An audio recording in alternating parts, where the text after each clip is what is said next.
Doesn't matter that my grandmother's buried there. Doesn't matter that's where my family from. It's still where they ran me out of. So I'm happy to be here with you.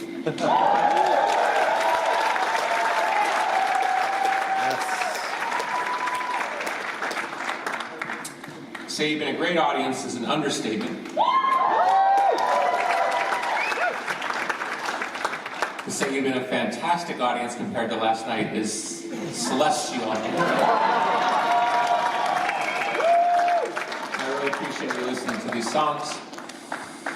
So, quick story, if you'll have it. You never know these days. When anyone get offended.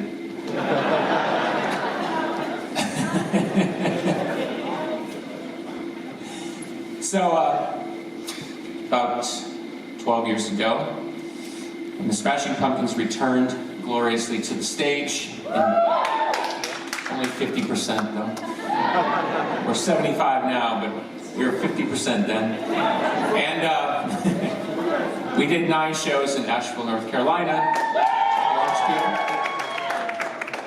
and then we proceeded to San Francisco. We had a very, I don't know what the word would be, tumultuous 12 shows at the Fillmore West,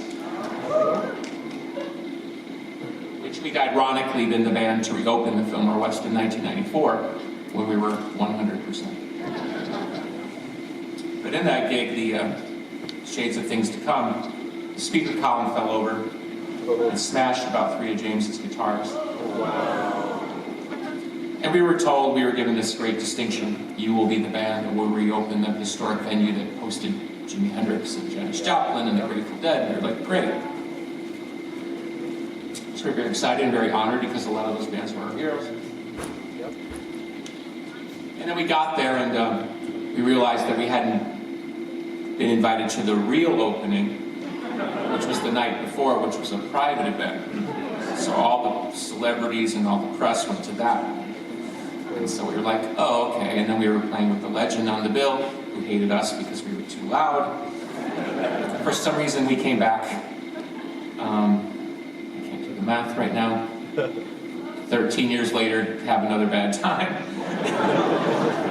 And if you've ever seen the All Goes Wrong documentary, you'll know what I'm talking about.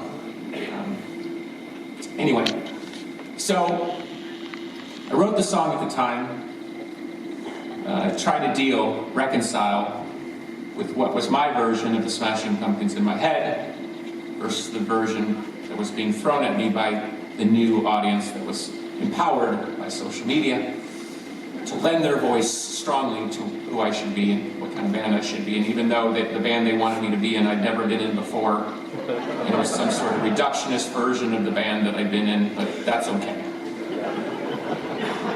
The fact that we used to do 45-minute versions of Silverfuck were lost in them. Because God forbid we were playing 23-minute versions of Gossamer, which now fans want to hear and then they didn't want to hear.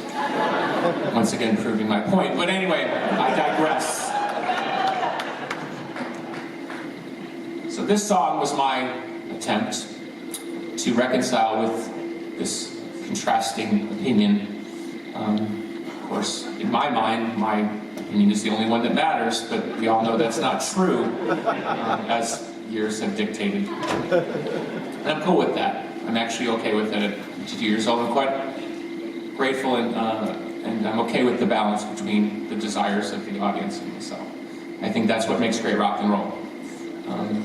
If it's too balanced this way, it becomes overly indulgent. If it's too balanced this way, well, we all know what happens. Look at the world. Look at the back seats. They can't sing, they can't dance. I'm sure they can't fuck, but they're still up there.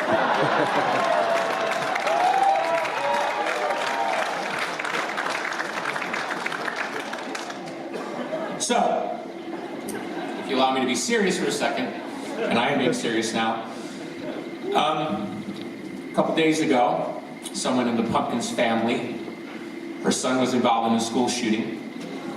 Horrible, of course, and frightening. And what makes it even more insane is that a member of my own family was involved in a school shooting just about a year ago in Florida. Now, they weren't involved directly, but it was in their community, and of course they knew people who had been affected, and again, horrible. As I said last night, I don't need to say that, but these days, if you don't say things like that, somehow someone will take it the wrong way. So, again, horrible. I'm not trying to disrespect what happened. But as an artist, I found myself yesterday, and still today, struggling with how to reconcile the feelings that I have.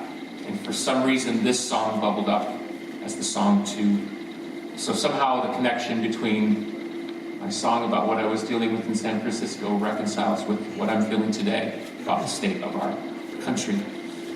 So I wouldn't say it's a great song. It's not particularly catchy. But sometimes songs just have to be something else. And so this is one of those songs. So I hope you enjoy it. It's called Peace and Love. Peace and love.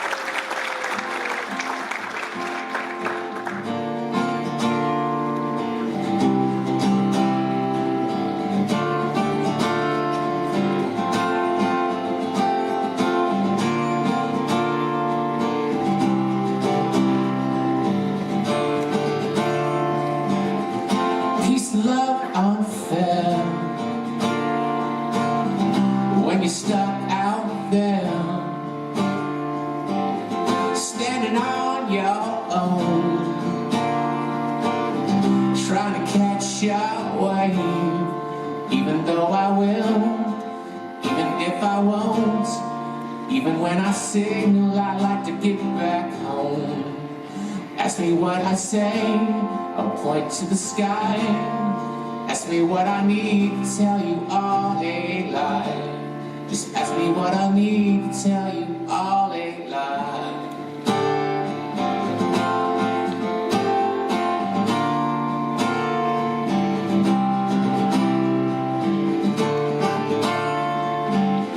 There's a crowd outside calling for our lives. Peace and love. They're here, living in an old school bus.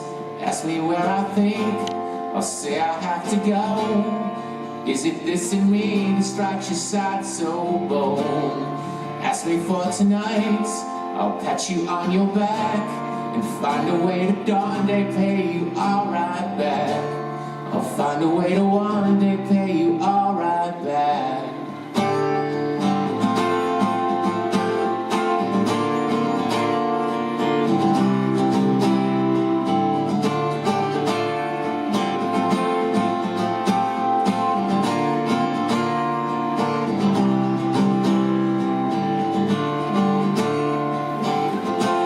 Love ain't fair when you're caught on fire. A bird's nest in my hair and 14 missiles in my gun. So ask me what I think, I'll tell you I owe no one and leave without another peep or a lie. But tell me what I need to tell you all a lie. And tell me what I need to tell you all a lie.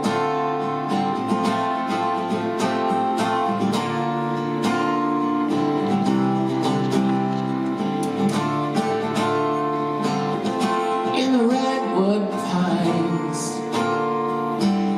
they stole out my spine. In this town called Zen, I'm asking where it went. The joke about the fog, the one about your dog, the one about why we all seem to get along. Lifted from the mines and sifted from my mouth, a blessing so you'll never have to dig back down. Blessing so you'll never have to dig back down.